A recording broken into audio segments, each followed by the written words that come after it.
සඳට හොරෙන් නොසලන් කඳුලක්.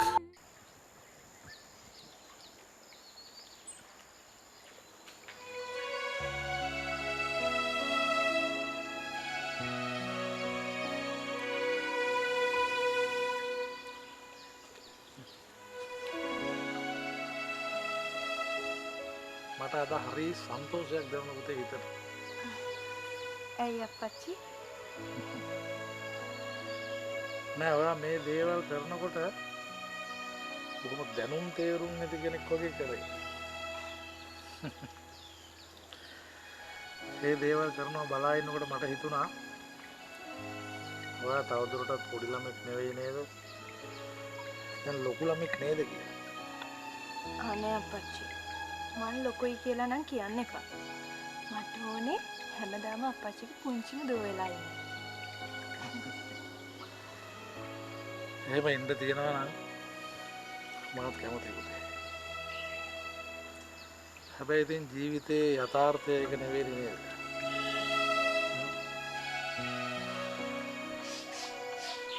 මං අද ඔයාව මෙතෙන්ට එක් කරගෙන ආවෙත් ඔයා දැන් ලොකු දරුවෙක් නේද කියලා මට දැනුණ නිසා.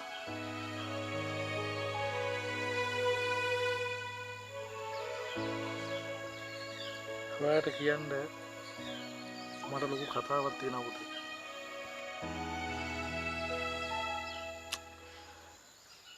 මේ කතාව කියන්න කවුරු හරි විශ්වාසවන්ත කෙනෙක් මුණ ගැහෙනකම් මම බලාගෙන හිටියා.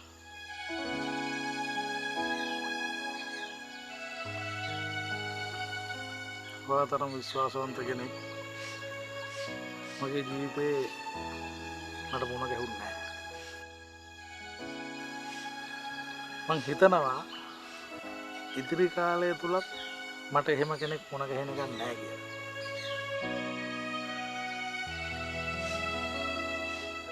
මට මගේ ජීවිතේ විශ්වාසවන්තම කෙනා මගේ පුතා.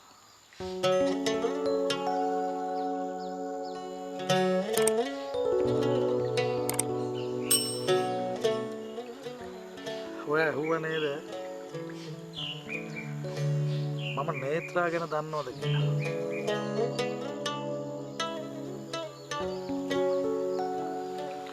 ඔව් පුතේ. නේත්‍රා ගැන මම දන්නවා. කොටින්ම කියනවා නම් මේ ලෝකේ දැනට ජීවත් වෙන අනිත් හැමෝටම වඩා නේත්‍රා ගැන මම දන්නවා.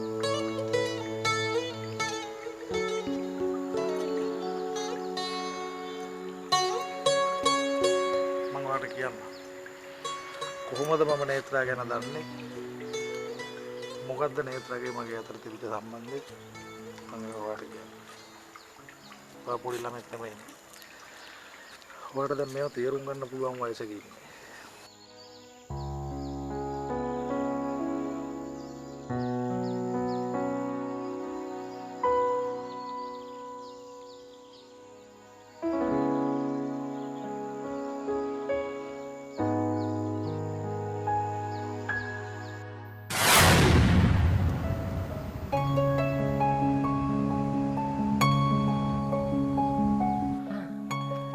අනේ thank you මට කතා කළාට. මං හිතන්නේ මට බැරි වෙයි. එක්ක මම වෙයි. නැත්තම් මම මරනවා.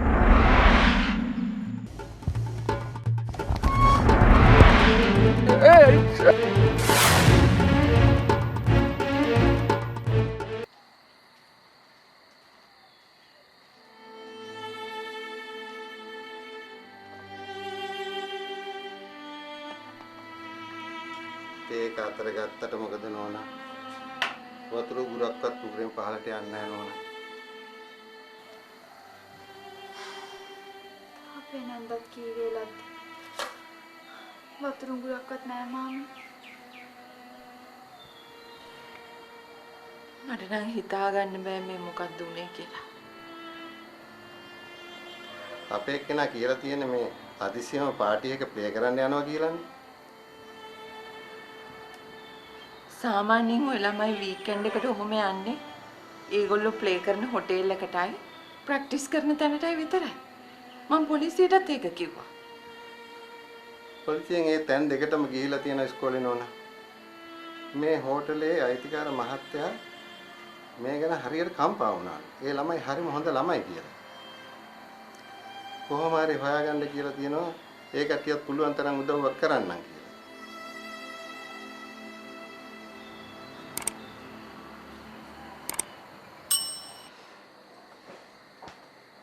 මටත් හිතාගන්න බැරුව ඉන්නේ අප්පච්චි. ඒ ආන්ටිගේ වෙච්ච වෙනස. හැබැයි ආන්ටිගේ වෙනසට මොකක් හරි අප්පච්චික ප්‍රශ්නයක් තියෙනවා කියලා නම් මට හිතුණා. ඒ වුණාට මං හීනකින්වත් හිතුවේ නෑ මේ වගේ දෙයක්. අපි හිතන්න ඕනේ පුතේ යාගේ හැසිරීම ගැන නෙමෙයි. ඒ හැසිරීමෙන් එයා අපිට කියන දේ ගැන. ඔයා නිකන් හිතන්න මගේ නම කියපු ගමන් එයා ඔයාව ප්‍රතික්ෂේප කරා නම් ඔයා හිතන්න එයාගේ හිතේ මං ගැන කොච්චර වෛරයක් ඇද්ද කියලා. ආන්ටි වගේ හොඳ කෙනෙක් එහෙම හිතනවා කියලා හිතන්නත් අමාරුයි අප්පච්චි.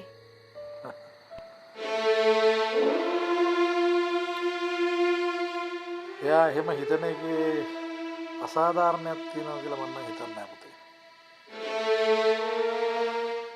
ඒ වුණාට මට නම් හිතෙන්නේ එහෙම හිතන්න තරම් වැරද්දක් අප්පච්චි කළා නෑ කියලා. ඒක අත්වැරද්දක් නේ.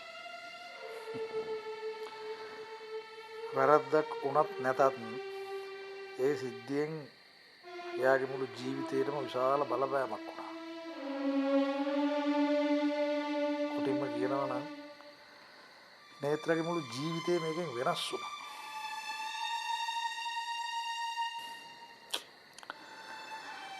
අනිත් එක වුණත් හිතන්න පුතේ තරුණ ගෑනු කෙනෙක් කුසේ දරුවෙකුත් එක්ක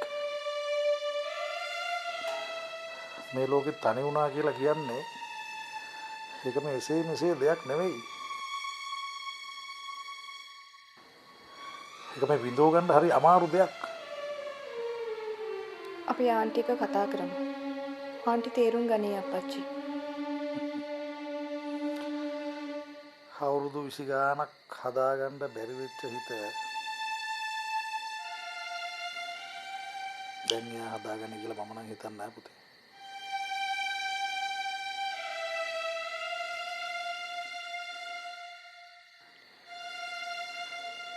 අපි උත්සාහ කරමු අප්පච්චි.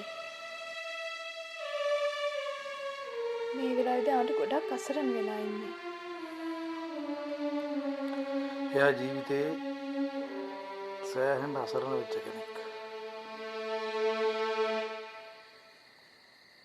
එයාට නොදැනෙන්න ආවේ අපි අපිට පුළුවන් විදිහට උදව් කරමු. එච්චරයි අපිට කරන්න ඉතුරු වෙලා තියෙන්නේ.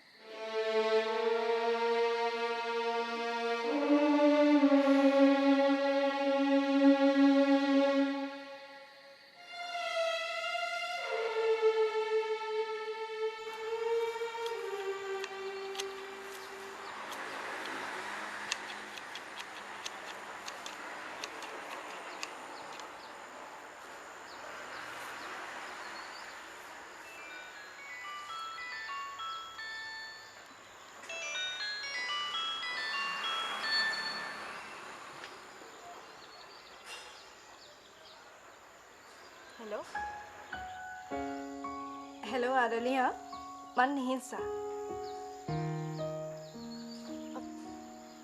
ඕන හිංසා. අරලියා මට වගේ ලොකු උදව්වක් ඕනේ.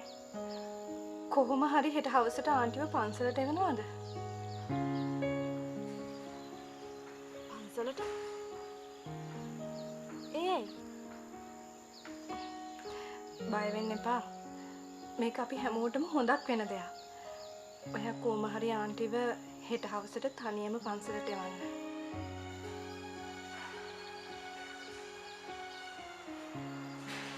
කාට හොඳක් නොවුනත් කමන්නේ නැහැ නිසා. අයියට හොඳක් වෙනවා. තැන්ක්ස්.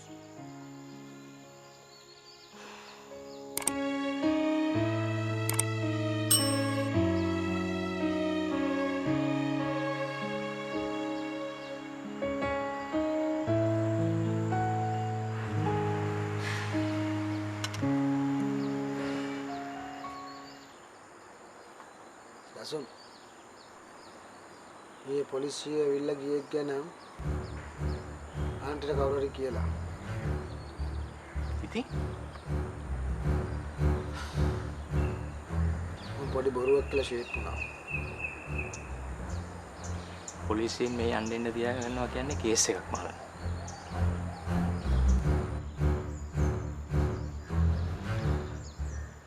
දසුන්ගෙත් කයිය නම් තියෙන්නේ යකාගේ සෝනේ ගෙවල් හදන්න. හැබැයි පොලිසිය මෙහාට ආවා කිව්වම ගැහෙනවා. චණ්ඩිගම කියන්නේ එලිපිට ගේම ගහලා නෝන්ඩි වෙන එකට නෙවෙයි. කාටවත් නොදැනෙන්න ගේම ගහලා ඇල්ල වතුරත් නිවල බොන එකෙක් වගේ ඉන්න එකට.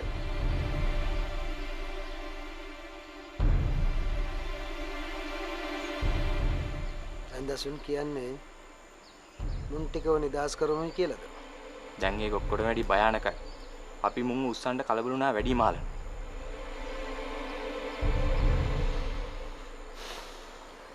දසුන් දැන් අපි මුහුදට පැනලා ඉවරයි.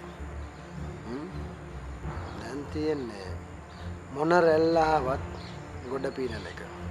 තේරුණාද? අපිට පුළුවන් මුන්ව වෙන තැනකට මාරු කරන්න. එතකොට මෙතන තියෙන අවදානම් පොඩ්ඩක් අඩු වෙනවා. නෑ දසුන්. ඒක රිස්කි වැඩි. අපි කොහොම හරි මුන් ටිකව මේ තියාගමු. එකම දේ අපේ එකෙක්ටවත් ඒ පැත්තේ යන්න දෙන්න එපා.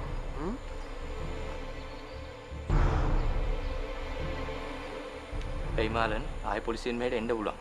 අන්න ඒක හොඳට මතක තියාගන්න.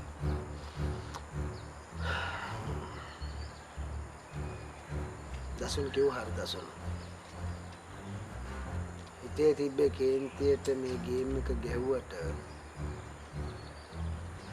අපිට තව ටිකක් ඉවසලයි මේ ඔප්ෂන් එකට එන්න තිබුණේ.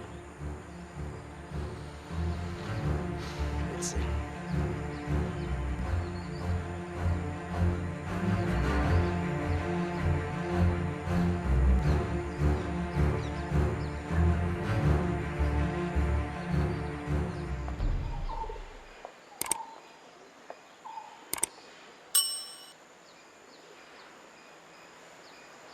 මට වත් එක කතා කරන්න ඕනේ. මම ඉතින් ඔයාලට මාත් එක්ක කතා කරන්න තානම් කරලා නැහැ. අනේ මේ ප්ලීස් බානුක මාව විහිළුවකට ගන්න එපා. හරිද මොකක් සම්බන්ධද ඔයාලා කතා කරන්නේ? මං ඔයාලට මාතෘකාව දීලා කලින් අවසර ගන්න ඕනේද? අනේ ඉතින් මට වත් එක්ක කතා කරන්න තියෙන දුව ගැන විතරයිනේ. දුව ගැන මොනවද කතා කරන්නේ? ඔයා තාමත් දුව හුරතල් කර කර ඉන්නවා. මිනිස්සගේ වයසේ ඉන්න ගෑන් ළමයින්ට මේ වෙනකොට දරුවොත් ඉන්නවා. මට හිතෙනවා අපිත් නිහින්සගෙන් නිදහස් වුණොත් හොඳයි කියලා. නිහින්සගෙන් නිදහස් වෙන්න මේ මොකක්ද අපිට යාගෙන් තියෙන බර? මට නම් කවදාවත් නිහින්ස බරක් වුණේ නැහැ. මන් දන්නේ ඔයාට කොහොමද කියලා. ඔව් ඉතින් අප්පච්චිලට වඩා දුවලා ගැන බර තියෙන අම්මලටනේ.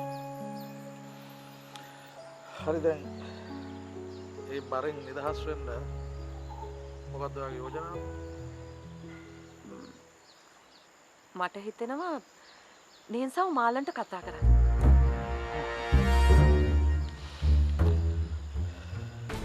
වටින් ගොඩින් එනකොට මං හිතුවා ඔතෙන්ට තමයි එන්නේ කියලා. අපි දරුවා ගැන තීරණය ගන්න ඕනි දරුවාගේ කැමැත්ත උඩ. මම දන්න විදිහට දරුවාගේ ඔය මාලන් ගැන කිසිම මේ කැමැත්තක් නැහැ. දැන් අපි තීරණ ගන්න ඕනේ දරුවට ඕන විදිහටද? නැත්නම් දරුවා තීරණ ගන්න ඕනේ අපිට ඕන විදිහටද?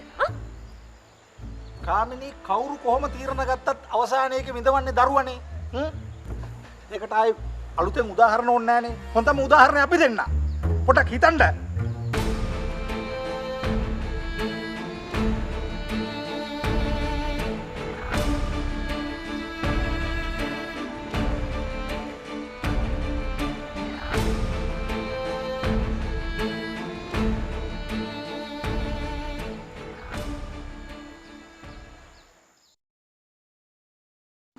ඇයි ඔය දරුවා එන්නේ නැද්ද මාත් එක්ක පන්සල් යන්න? දෙන්නම ගිහින් බෑනේ නැන්ද? ක්ලාස් තියෙන දවසේනේ ළමයි ඒ. නැන්ද පන්සලට ගියපු එකයි අප්පච්චි ගෙදරින් ගියපු එකයි අතර තියෙන සම්බන්ධය මොකද්ද? ඒක දිග කතාවක්. අපේ අප්පච්චි නේත්‍රාන්ටි අද පන්සලේදී හම්බ වෙනවා.